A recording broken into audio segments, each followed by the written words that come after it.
Thank you, Nina and Ricky. Good evening, everyone. I'm Alma Angeles for NET25 World News. On tonight's headlines. Malacanang has assured that it will not freeze the assets of former President Rodrigo Duterte, even if the International Criminal Court issues such an order. There is no commitment on our part, on the part of the administration, if we will comply with any order issued by the ICC, considering that the ICC as of the moment has no jurisdiction over the Philippines.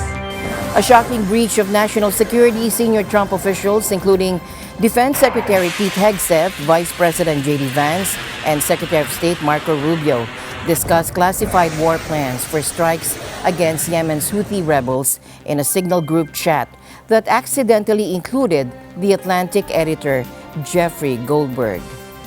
A 6.7 magnitude earthquake struck off New Zealand's South Island today, prompting coastal warnings and assessments for tsunami risks. And the news starts now.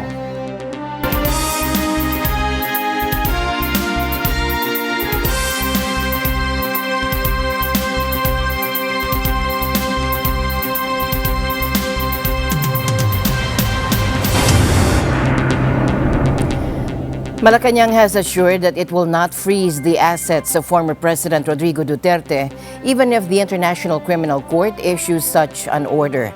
The palace emphasized that the ICC has no jurisdiction over the Philippines. Take a look.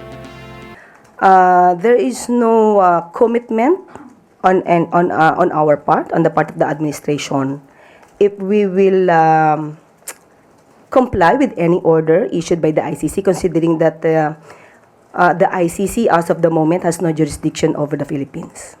However, Castro previously mentioned that any ICC request to freeze Duterte's assets would be referred to the Anti-Money Laundering Council, or AMLC, in light of former President Duterte's upcoming birthday on March 28. Undersecretary Castro extended her greetings, wishing him a happy celebration. Kantahan natin ang happy birthday. Yun lang po. Siyempre birthday po yun. Kailangan po maging maligaya ang taong nag-birthday at wini-wish po natin siya ng happy birthday. Ipapaalala ko po sa kanya na birthday po ni dating Pangulong Duterte sa March 28. Baka po hindi niya po natatandaan. Senate President Francis Cheese Escudero revealed today that Malacanang warned lawmakers that cabinet members could invoke executive privilege during the probe into former President Rodrigo Duterte's arrest. Here's more. The letter arrived on March 20, the same day Senator Amy Marcos chaired the Senate hearing. Sumulat sa akin, sumulat din kay chairperson ng komite, Senator Amy Marcos, na ipinukol ni Senator Marcos. Kung maalala nyo, ito ay bugso na naging desisyon ng Korte Suprema noong mga nagdaang panahon kaugnay sa EO 464 na pinasa ni dating Pangulong Arroyo. Tutol ako na iakyat sa Korte Suprema yan dahil ayoko mabigyan sana ng pagkakataon ng Korte Suprema na magbaba ng masamang desisyon. Pero pinagpilit yan ng mga kasamahan ko noon. At ang resulta nga, kinatigan ng Korte Suprema at naging parte ng batas natin na legal ang executive privilege kaugnay sa anumang pagdinig ng Senado man o ng Kamara. At the hearing, Interior Secretary John Vic Remulla and Justice Secretary Jesus Crispin Remulla stayed silent when asked about a pre-arrest cabinet meeting with President Marcos. They cited executive privilege. They simply cited the Supreme Court decision that held executive privilege to be validly invoked by the executive branch. But again, the position I took was not as a reason for them not to attend, and they all attended, and I thank them for attending, but to be invoked whenever a question is asked that would tend to divulge any conversations with the President himself. And that was exactly what happened in the hearing. Meanwhile, Senator Bongo is calling for peace and unity in the country as former President Rodrigo Duterte celebrates his 80th birthday this Friday, March 28. According to the senator, this will be the first time the former president will celebrate his birthday away from his family. Alam niyo, ang hirap pong mag-isa doon. Ang kanyang kaligtasan at ang kanyang kalayaan po. Ulitin ko, I'm praying po sa kanyang kalusugan, kaligtasan at kalayaan. At nananawagan po ako na huwag tayong tumigil, manalangin at huwag tayong tumigil na manawagan po sa ating mga kababayan na sana po'y makabalik na siya. A 6.7 magnitude earthquake struck off New Zealand's South Island today, prompting coastal warnings and assessments for tsunami risks. The tremor, initially reported as a 7.0, occurred at a depth of 10 kilometers off the southwest tip, according to the USGS. Authorities urge residents in Southland and Fjordland to avoid beaches and marine areas due to strong, unpredictable currents. Do not return to boats unless directed, according to the agency's warning. Over 4,700 people felt the quake, with reports of items falling from shelves and buildings swaying. A Facebook user shared, "We had things fall off the shelf. The outdoor wooden table was shaking." The epicenter was 160 kilometers northwest of the Snares Island, part of New Zealand's sub-Antarctic chain. Australia confirmed no tsunami threat to its mainland or territories. New Zealand sits on the Ring of Fire, a volatile zone of volcanoes and trenches. While today's quake caused no major damage, it echoes the 2011 Christchurch disaster, which killed 185 people. Over 1,000 residents were told to evacuate their homes in southwestern Japan as the wildfire continued to rage, while firefighters battled to tame the blaze, according to local media. もう山際ですから家がね、家でも燃えたらもうどうしようかな思うぐらいです。命が大事だから避難しなさい言って言われてから。The fire, which started on Sunday in the city of Imabari in Ehime Prefecture, is estimated to have destroyed at least 214 hectares of land. Dry weather was expected to continue in the city of Imabari. A separate wildfire that also started on Sunday in Okayama Prefecture in southwestern Japan destroyed 250 hectares of land and damaged 6 buildings, but stopped spreading that following morning, according to NHK. Firefighters and Japan's Self-Defense Force helicopters were working to extinguish the fire in Okayama on Tuesday. Wildfires are spreading in South Korea, threatening the UNESCO World Heritage Site of Haho Village. Thousands are evacuating as the blaze nears the city of Andong. Officials say the fire is now just 10 kilometers from the historic village. The fires, fueled by strong winds and dry conditions, have already claimed 4 lives and destroyed ancient temples. A grueling 18-hour rescue operation in Seoul ended in tragedy today. A motorcyclist who fell into a 20-meter deep sinkhole was found dead in a subway tunnel under construction. Rescuers battled through water, dirt, and debris to locate the victim. Dashboard camera footage captured the horrifying moment of the collapse. A shocking breach of national security. Senior Trump officials, including Defense Secretary Pete Hegseth, Vice President J.D. Vance, and Secretary of State Marco Rubio, discussed classified war plans for strikes against Yemen's Houthi rebels in a Signal group chat that accidentally included the Atlantic editor Jeffrey Goldberg. A jaw-dropping story tonight about a national security breach that's sending shockwaves through Washington. Jeffrey Goldberg, the editor-in-chief of The Atlantic, was accidentally added to a highly sensitive Signal group about U.S. military operations. In his own words, he initially thought, "I assumed I thought I was being spoofed or hoaxed or being included in some kind of disinformation campaign because it was simply too improbable to me." Goldberg revealed in his article that he knew about the attack 2 hours before the first bombs exploded, adding, "The reason I knew this is that Pete Hegseth, the Secretary of Defense, had texted me the war plan at 11:44 a.m.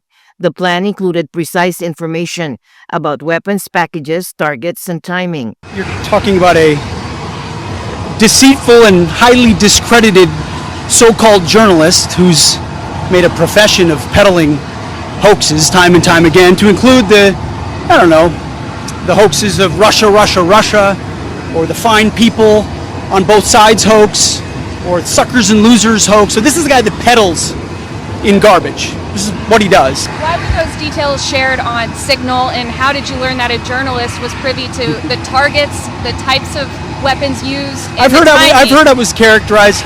Nobody was texting war plans, and that's all I have to say about that. Thank you. I appreciate it.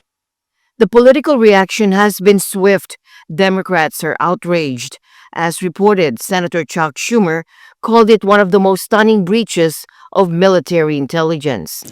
Earlier today, The Atlantic magazine released a stunning and alarming report about the accidental leaking of the Trump administration's coordination on classified military operations targeting the Houthis in Yemen.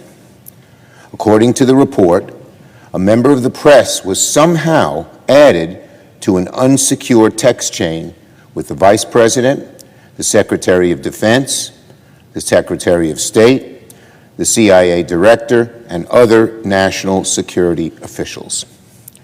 The text chain was not a secure conversation. The app used is not approved for discussing classified military operations. Nevertheless, on this text chain, conversations went at length about imminent military operations, including specific targets, weapons, and attack plans. These text messages very likely included classified U.S. intelligence.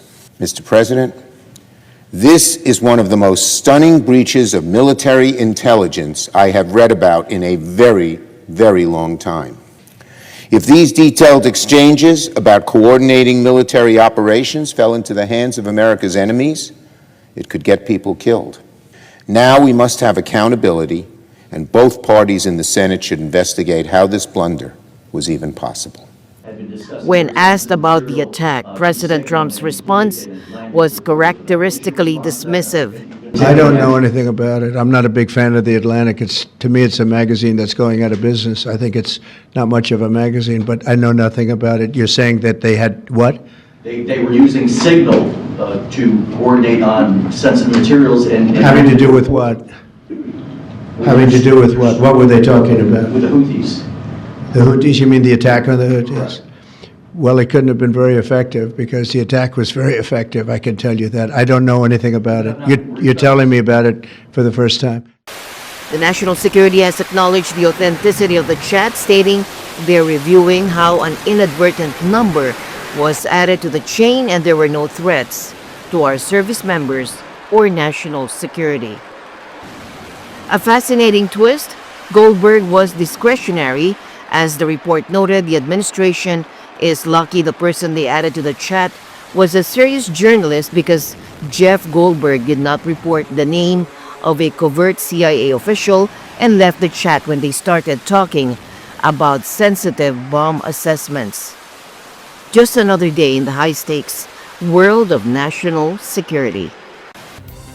The United States and Russia have recently engaged in diplomatic talks aimed at addressing the ongoing conflict in Ukraine. These discussions, held in Riyadh, Saudi Arabia, have focused on critical issues such as a potential ceasefire in the Black Sea, the protection of energy and civilian infrastructure, and broader efforts to pave the way for peace. Take a look. The talks took place in this hotel in Riyadh and focused, among other issues, on trying to reach a Black Sea maritime ceasefire deal.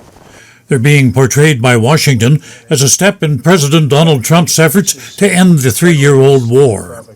A White House source says progress is being made, adding that a positive announcement is expected in the near future. Russian media described the mood of the Russian delegation at the end of the talks as good. A draft joint statement is being reviewed by Moscow and Washington for approval and is expected to be released today. Earlier on Monday, Trump said the rare earths deal with Ukraine is nearly complete and will be signed very soon. The president says a number of other issues are on the table. We're talking about territory right now. We're talking about lines of demarcation. We're talking about power plant ownership. Some people are saying the United States should own the power plant and then work it that way because we have the expertise to fix it up, et cetera, et cetera.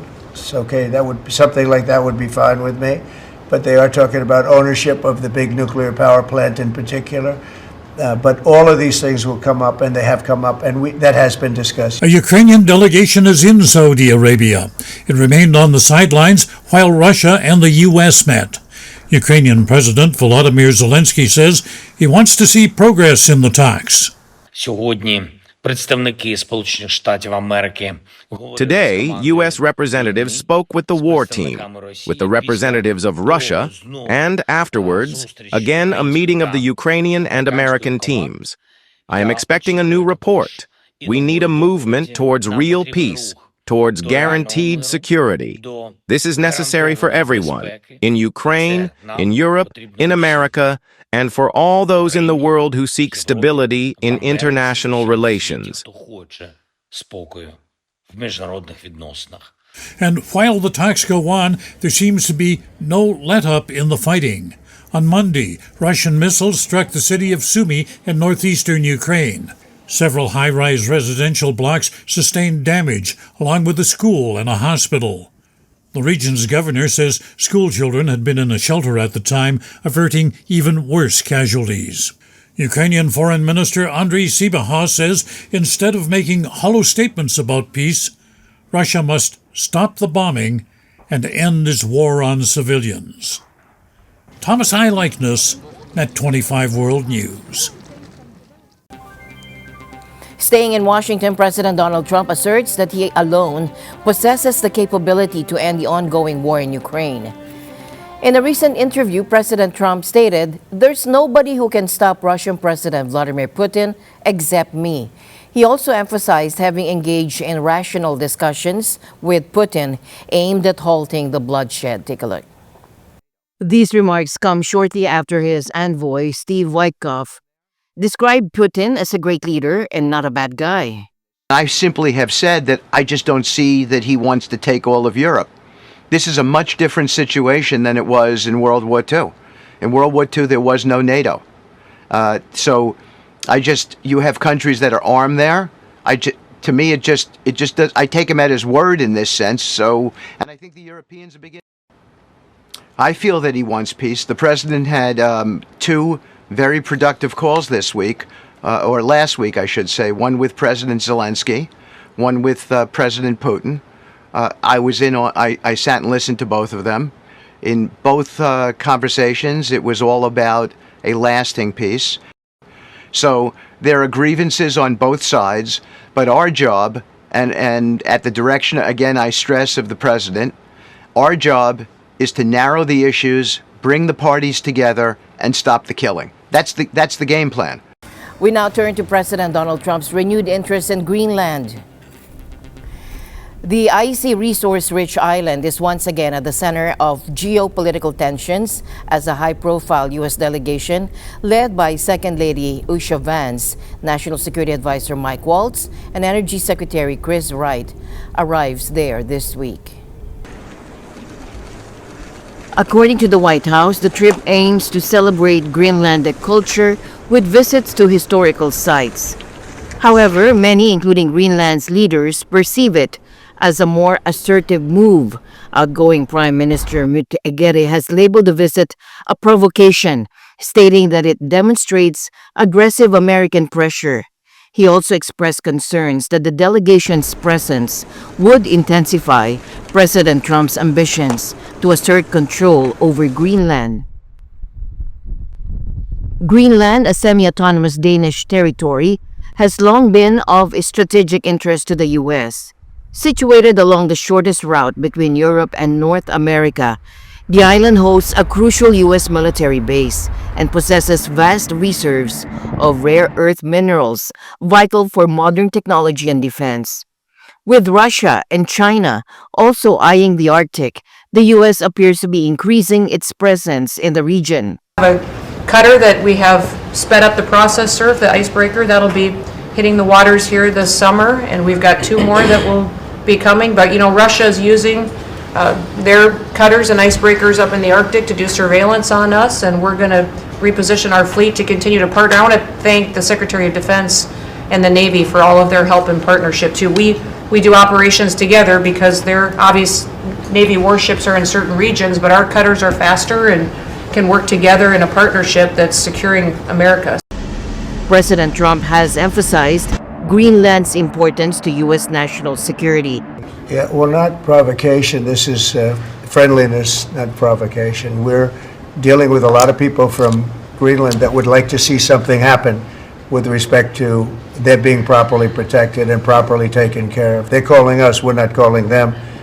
And we were invited over there, and I thought it would be I have great respect for the wife of our of our great vice president. I think she's a brilliant woman. She's a very nice woman, and she loves the concept of Greenland.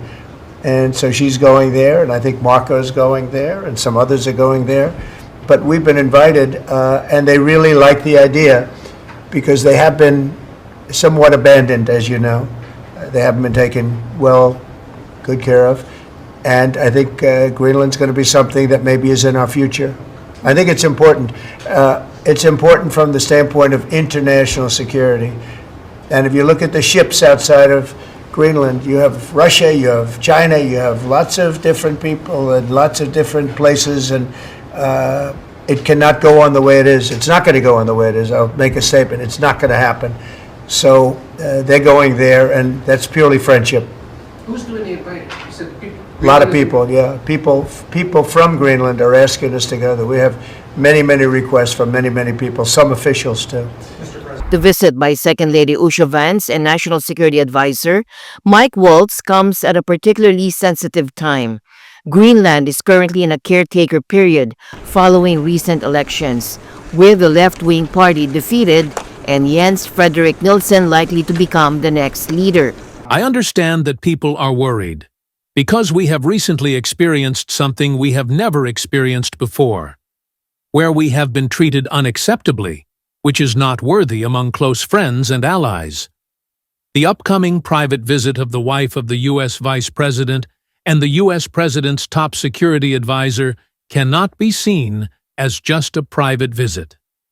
We can already see how much of a stir it has created. From what we know, the guests will visit Patuxent, Sisimiut, where they will watch dog sled races, and pass by Nuuk, where several police and security personnel have arrived today as an advance guard.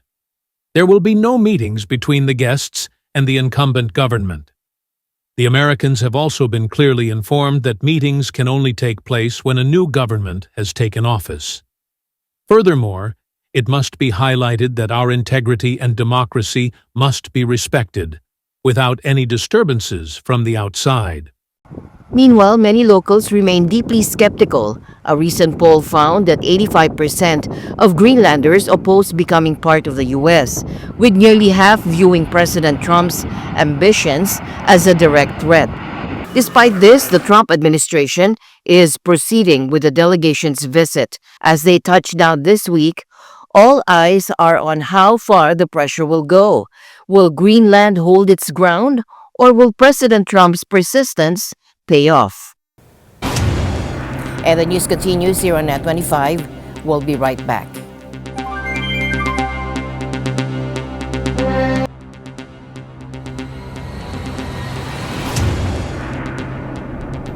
The Chinese Foreign Ministry said China firmly opposes the move by the United States to penalize countries that buy oil and gas from Venezuela with tariffs on trades with the U.S. The United States has long abused illegal unilateral sanctions and so-called long-arm jurisdiction, blatantly interfering in the internal affairs of other countries. China firmly opposes this and urges the U.S. to stop interfering in Venezuela's internal affairs, lift its illegal unilateral sanctions on Venezuela, and take more actions that contribute to the peaceful and stable development of Venezuela and other nations. There are no winners in trade wars or tariff wars. Raising tariffs will only impose greater losses on American businesses and consumers. U.S. President Donald Trump on Monday issued an executive order declaring that any country buying oil or gas from Venezuela will pay a 25% tariff on trades with the U.S., while his administration extended a deadline for U.S. producer Chevron to wind down operations in the South American country. El gobierno de Estados Unidos sancionó a una empresa estadounidense.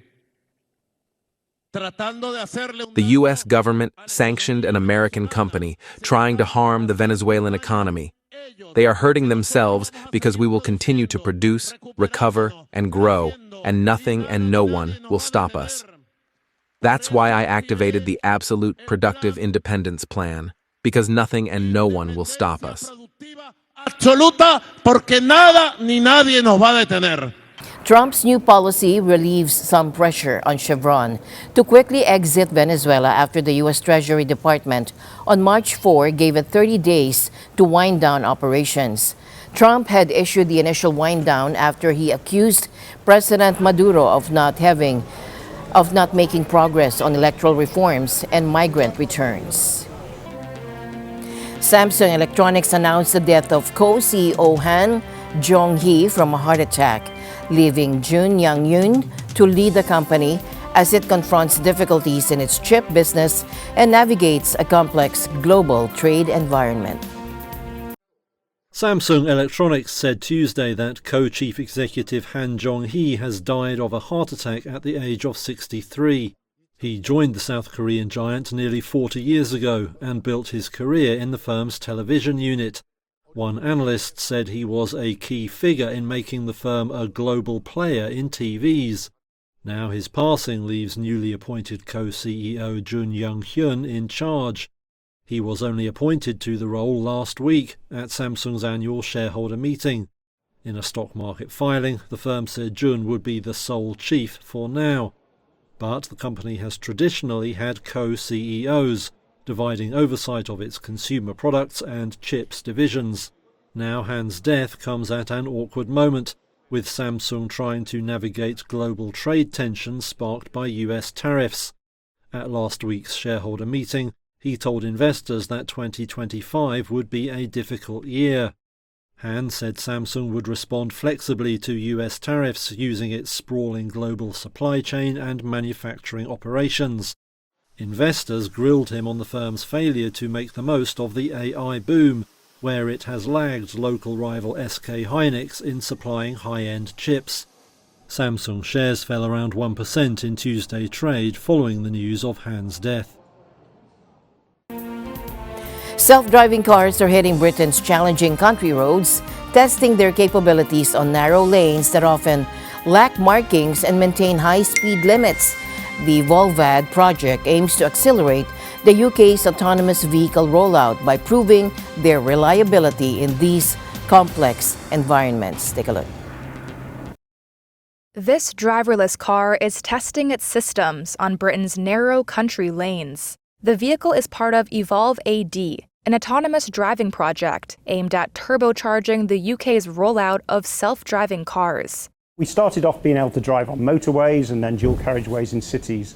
But the latest part is how do we get it to drive in country roads or, complex urban streets where you've got two-way traffic? That's David Moss, head of research and development at Nissan UK. The demonstration car, a Nissan Leaf, is packed with sensors and electronics, from LiDAR to facial recognition. And with access to CCTV cameras, it can even see around corners. So what the team have spent a lot of time is looking, using the sensors to understand what is around the vehicle, where's it going, and then to keep up with the traffic flow.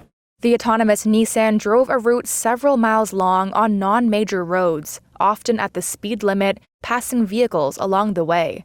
Inside are two Nissan engineers, Brendan Thomas Nugan O'Hare in the back, monitoring progress, and Tom Watts up front, ready to take over should he need to. There's 15 cameras on the car, there's 4 long-range LiDARs and 2 wide-angle LiDARs on the side of the car.